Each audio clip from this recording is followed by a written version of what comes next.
Bihar assembly బల పరీక్షలో నితీష్ కుమార్ నెగ్గారు. కుమార్కు మద్దతుగా 129 మంది శాసనసభ్యులు ఓటు వేశారు.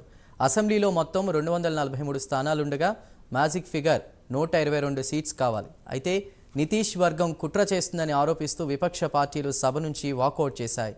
సభలో ఉన్న 129 మంది సభ్యులు నితీష్కు మద్దతుగా ఓటు వేశారు. దీంతో అవిశ్వాస తీర్మానంలో నితీష్ సర్కార్ నెగ్గింది.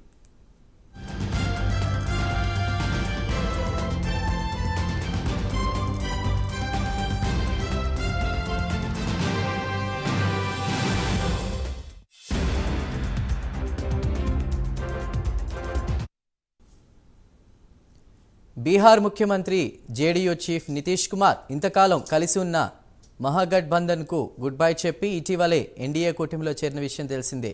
బీజేపీ మద్దతుతో బీహార్ ముఖ్యమంత్రిగా మరోసారి ప్రమాణ స్వీకారం చేశారు నితీష్ కుమార్. ఈ క్రమంలో సోమవారం నాడు బీహార్ అసెంబ్లీలో బల పరీక్ష నిర్వహించారు. ఈ పరీక్షలో అందరూ అనుకున్నట్లుగానే నితీష్ కుమార్ నెగ్గారు. నితీష్కు మద్దతుగా 129 మంది ఎమ్మెల్యేలు ఓటింగ్లో పాల్గొన్నారు. ముందుగా వాయిస్ ఓటింగ్ నిర్వహించారు. ఆ తర్వాత వారి ఓట్లను లెక్కించారు. ఈ ఓటింగ్లో నితీష్ సర్కార్ నెగ్గినట్లు అసెంబ్లీ స్పీకర్ ప్రకటించారు.